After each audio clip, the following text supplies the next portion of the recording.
Chemistry chapter 12 chemistry in everyday life. আজকে আমরা chapter 12 continue করব। আজকে আমরা চ্যাপ্টার 12 এর যেই পোর্শনটা পড়ব সেটা হচ্ছে chemistry in agriculture and industry. Agriculture sector এবং ইন্ডাস্ট্রিয়াল সেক্টরে আমাদের কেমিস্ট্রির কোন কোন জিনিস বা কোন কোন সাবস্টেন্সগুলো প্রয়োজনীয় সেগুলো নিয়ে আজকে আমরা ডিসকাস করব।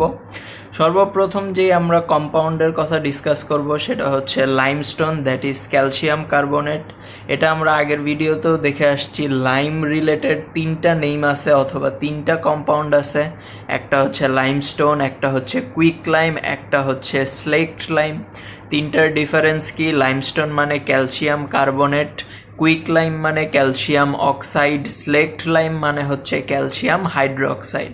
এই তিনটার ডিফারেন্ট নেম এবং তিনজনের ডিফারেন্ট কেমিক্যাল ফর্মুলা, এটা আমরা প্রিভিয়াস ভিডিওতে দেখে আসছি।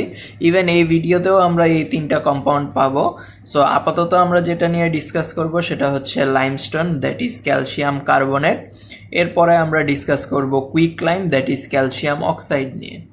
আচ্ছা, সো লাইমস্টোন ক্যালসিয়াম কার্বনেট এটা আমাদের এগ্রিকালচারাল সেক্টর অথবা ইন্ডাস্ট্রিয়াল সেক্টরে কিভাবে কাজে দেয়?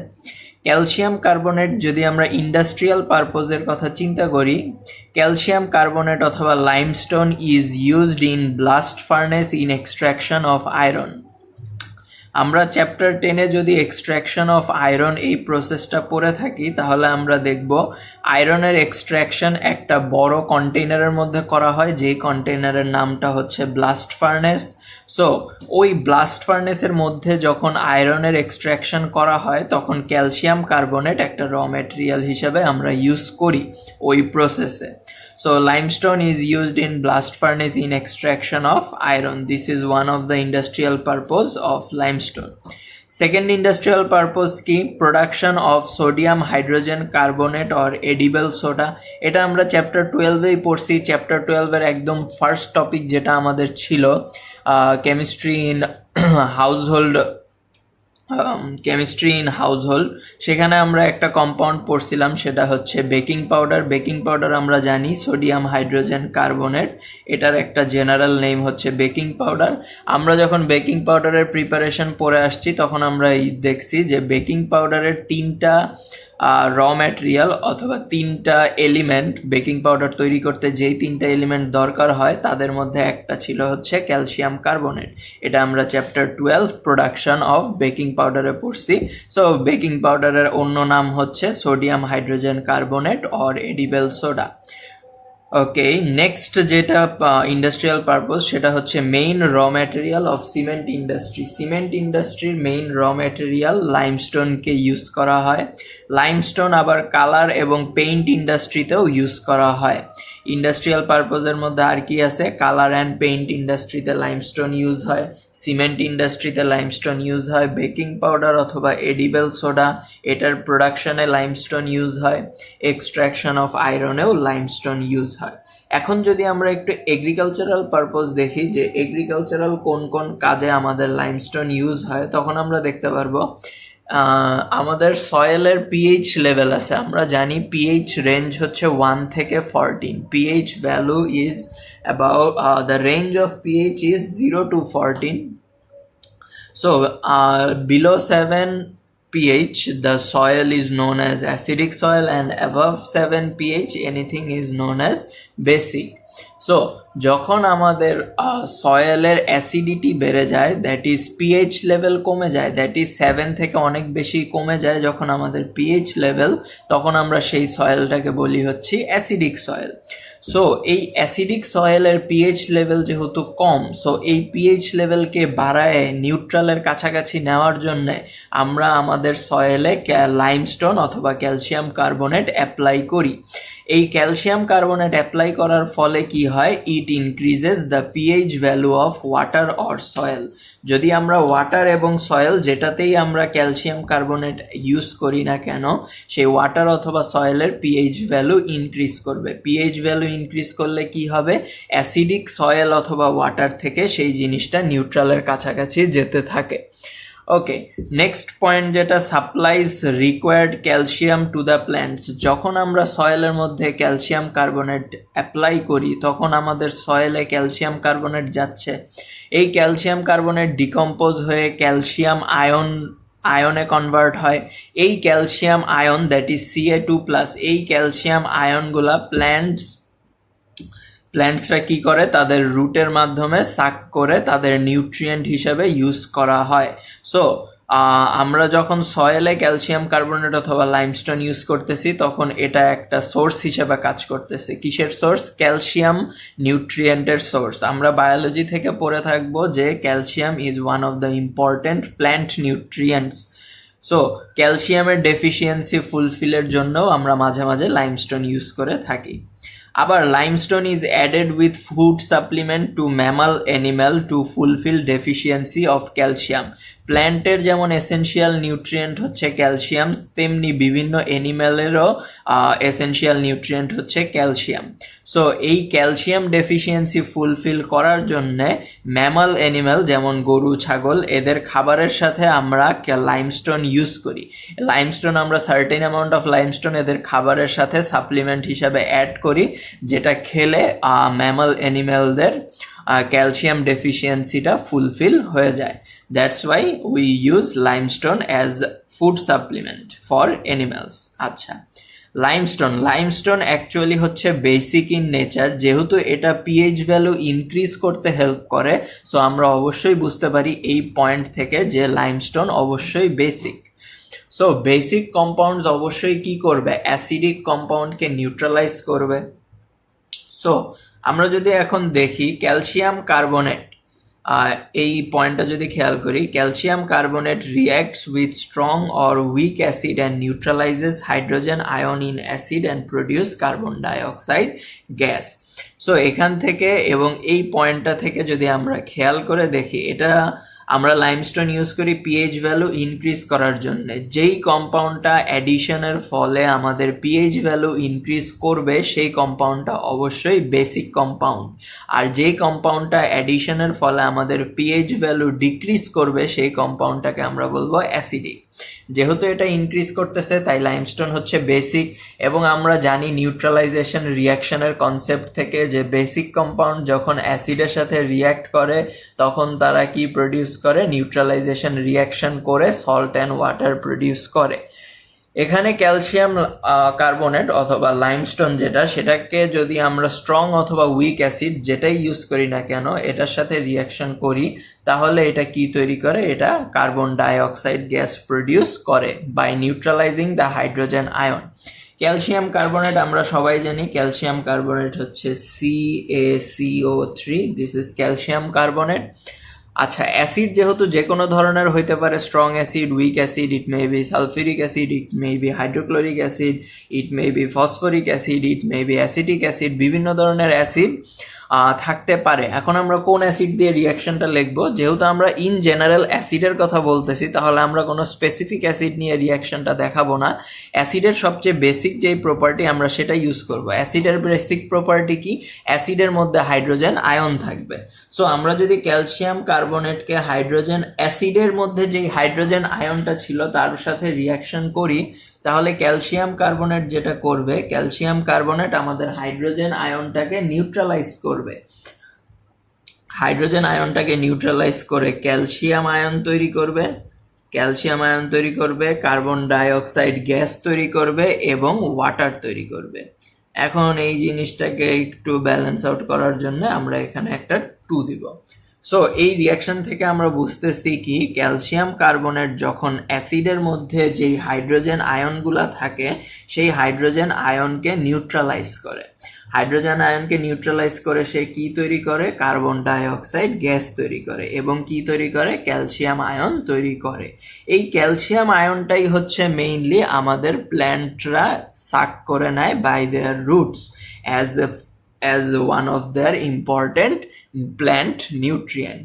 সো এই যে ক্যালসিয়ামটা যখন তারা নিয়ে নিচ্ছে প্ল্যান্টসরা by means of their roots, তখন তাদের ক্যালসিয়াম ডেফিসিয়েন্সি ফুলফিল হয় এবং এই নিউট্রালাইজেশন অফ হাইড্রোজেন আয়নের মাধ্যমে ক্যালসিয়াম কার্বনেট কি করতেছে, আমাদের সয়েলের অ্যাসিডিটিটাকে কমায় দিচ্ছে, কারণ সে অ্যাসিডের মেইন যে প্রপার্টি তাকে নিউট্রালাইজ করে ফেলতেছে এবং অ্যাজ এ রেজাল্ট আমাদের পিএইচ ভ্যালু ইনক্রিজ করতেছে।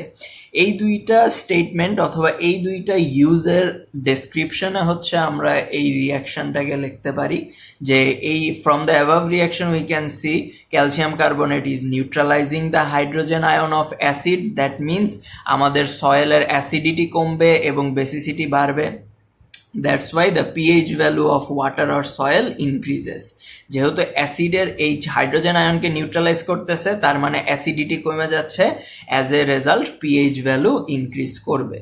এবং এই যে এই রিয়াকশনের মাধ্যমে সে যেই ক্যালসিয়াম আয়নটা তৈরি করতেছে, সেই ক্যালসিয়াম আয়নটা প্ল্যান্টরা কি করে, ইনটেক করে এবং তাদের ক্যালসিয়াম ডেফিসিয়েন্সিটাকে ফুলফিল করে। সো লাইমস্টোনের ইন্ডাস্ট্রিয়াল এবং এগ্রিকালচারাল পারপোজ এই কয়েকটাই। Now moving on to the next compound which is used in agricultural and industrial sector is quicklime. আচ্ছা, কুইকলাইম মানে হচ্ছে ক্যালসিয়াম অক্সাইড CaO, এটা আমরা আগে থেকেই জানি। কুইকলাইমের প্রিপারেশনে আমরা কি বলতে পারি কুইকলাইমের প্রিপারেশন সম্পর্কে? কুইকলাইমের প্রিপারেশন সম্পর্কে যদি আমরা বলতে চাই, this can be produced by heating calcium carbonate at a high temperature. আমরা যদি ক্যালসিয়াম কার্বনেট অথবা লাইমস্টোনকে হাই টেম্পারেচারে হিট করি, দিস ডেল means high temperature in short, but এখানে আমরা যখন রিয়াকশনটাকে ডিসক্রাইব করব তখন শুধু হিট বললে হবে না, অবশ্যই আমাদের হাই টেম্পারেচারের কথা উল্লেখ করতে হবে। So when calcium carbonate or limestone is heated at high temperature, it produces calcium oxide and carbon dioxide. This calcium oxide produced is known as quicklime. So আমরা যদি এই রিঅ্যাকশনটাকে ডেসক্রাইব করতে চাই তাহলে আমরা কিভাবে বলতে পারি, when calcium carbonate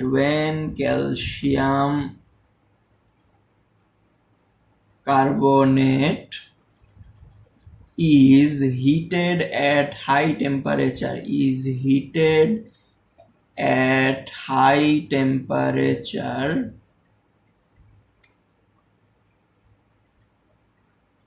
it produces quicklime and carbon dioxide. কুইকলাইমটাই হচ্ছে আমাদের ক্যালসিয়াম অক্সাইড যেটা আমরা প্রিপেয়ার করতে চাচ্ছি, কুইকলাইম অ্যান্ড কার্বন ডাইঅক্সাইড গ্যাস। ওকে, এখন এই কুইকলাইম যেটা আমরা প্রিপেয়ার করলাম, কুইকলাইম অ্যাকচুয়ালি হচ্ছে সলিড কন্ডিশনে পাওয়া যায়, দ্যাট ইজ ক্যালসিয়াম অক্সাইড, এটা আমরা অবটেন করি সলিড কন্ডিশনে। এটাকে লিকুইফাই করার জন্য অথবা অ্যাকোয়াস সলিউশন বানানোর জন্য আমরা কি করে থাকি, এই ক্যালসিয়াম অক্সাইডের মধ্যে ওয়াটার অ্যাড করি। ক্যালসিয়াম অক্সাইড অথবা কুইকলাইমের মধ্যে যদি আমরা ওয়াটার অ্যাড করি তাহলে আমরা যে জিনিসটা অবটেইন করি সেটা হচ্ছে ক্যালসিয়াম হাইড্রোক্সাইড। আমরা কি অবটেইন করব? আমরা অবটেইন করব ক্যালসিয়াম হাইড্রোক্সাইড। আচ্ছা, এখন দেখি কুইকলাইমের ইউজ কি। কুইকলাইম মেইনলি ইউজ করা হয় ইন্ডাস্ট্রিতে হচ্ছে হার্ডনেস অফ ওয়াটার রিমুভ করার জন্য, removes hardness of water in industry. Another use is used in production of bleaching powder in industry. আমরা preparation of bleaching powder chapter 12-এই পড়ছি, মেবি একটা অথবা দুইটা ভিডিও আগে। ব্লিচিং পাউডারের প্রিপারেশনে আমরা ইউজ করি হচ্ছে calcium hydroxide, that is CaOH2, যেটা হচ্ছে এটা। ক্যালসিয়াম হাইড্রোক্সাইডের মধ্যে যদি আমরা ক্লোরিন গ্যাস পাস করি, if we pass chlorine gas onto calcium hydroxide অথবা ক্যালসিয়াম হাইড্রোক্সাইডের আরেকটা নাম হচ্ছে স্লেকড লাইম, যদি এটার মধ্যে দিয়ে আমরা ক্লোরিন গ্যাসকে পাস করি তাহলে আমরা যেটা পাবো সেটা হচ্ছে ব্লিচিং পাউডার। কে ছিল, ও ছিল, which is the chemical formula of bleaching powder and water. So এই যে ক্যালসিয়াম হাইড্রোক্সাইড এটা আমরা কিভাবে পাইছি? কুইক লাইম থেকে। কুইক লাইমের মধ্যে আমরা ওয়াটার অ্যাড করে স্লেক্ট লাইম তৈরি করছি, দেন স্লেক্ট লাইমের মধ্যে আমরা ক্লোরিন গ্যাস পাস করে ব্লিচিং পাউডার অবটেইন করছি। So quick lime is used in the production of bleaching powder in industry. আবার এই quick lime can be used to remove hardness of water in industry. Removing the hardness of water এটা আমরা chapter 9 acids and বেসে অনেক ডেসক্রিপটিভলি পড়া হয়েছে হয়তোবা। So সেখান থেকে আমরা দেখে নিব যে কুইক লাইম কিভাবে হার্ডনেস অফ ওয়াটারকে রিমুভ করতে পারে। আর আমরা চ্যাপ্টার 12-এই দেখছি যে quick lime is used in the production of bleaching powder in industry. আচ্ছা, কিছু ইম্পর্টেন্ট পয়েন্ট যেটা আমাদের মনে রাখতে হবে, অ্যাসিডিক সয়েলে প্ল্যান্ট তাদের মেইন নিউট্রিয়েন্ট অ্যাবজর্ভ করতে পারে না পুরাপুরি। সো এটা তোমাদের বইয়ে ইনফরমেটিভ হিসেবে লেখা আছে, দেখি আমরা কি বলা আছে। In acidic soil absorption of main plant নিউট্রিয়েন্টের মধ্যে কে কে আছে? Nitrogen, phosphate and potassium is hindered which results in decrease of production. যখন আমাদের সয়েলটা অতিরিক্ত অ্যাসিডিক হয়ে যায়, দ্যাট ইজ পিএইচ লেভেলটা অনেকটা নেমে যায়, দ্যাট ইজ লেস দেন 4.5 অথবা লেস দেন 5 এরকম নেমে আসে, তখন প্ল্যান্ট তাদের এসেনশিয়াল নিউট্রিয়েন্টের মধ্যে নাইট্রোজেন, ফসফেট অ্যান্ড পটাশিয়াম, এই তিনটা হচ্ছে মেইন। সো এই প্ল্যান্ট নিউট্রিয়েন্ট তারা ইজিলি নিতে পারে না সয়েল থেকে, কারণ সয়েলের পিএইচ লেভেল অনেক কমে যায় এটার জন্য। দ্যাটস ওয়াই এই সয়েলের পিএইচ লেভেলটা ইনক্রিজ করার জন্য আমরা কুইক লাইম অথবা লাইমস্টোন ইউজ করে থাকি। কুইক লাইম অথবা লাইমস্টোন যদি আমরা সয়েলে অ্যাড করি তাহলে কি হবে? সয়েলের পিএইচ লেভেল ইনক্রিজ করবে। সয়েলের পিএইচ লেভেল যখন ইনক্রিজ করবে তখন প্ল্যান্টরা ইজিলি তাদের এসেনশিয়াল নিউট্রিয়েন্টগুলা সয়েল থেকে নিতে পারবে। আরেকটা যেটা ইম্পর্টেন্ট ইনফরমেশন সেটা হচ্ছে plants like legume do not grow in excess acidic soil. Excess acidic সয়েলের মধ্যে লেজিউম প্ল্যান্টরা গ্রো করে না। This is important for MCQ, এই দুইটা ইনফরমেশন। আর এতক্ষণ আমরা যেটা ডেসক্রাইব করলাম সেটা হচ্ছে লাইমস্টোন এবং কুইক লাইম। এটা আমাদের ইন্ডাস্ট্রিয়াল এবং এগ্রিকালচারাল সেক্টরে কি কি কাজে ইউজ করা হয়ে থাকে এবং এদের প্রিপারেশন আমরা কিভাবে করে থাকি।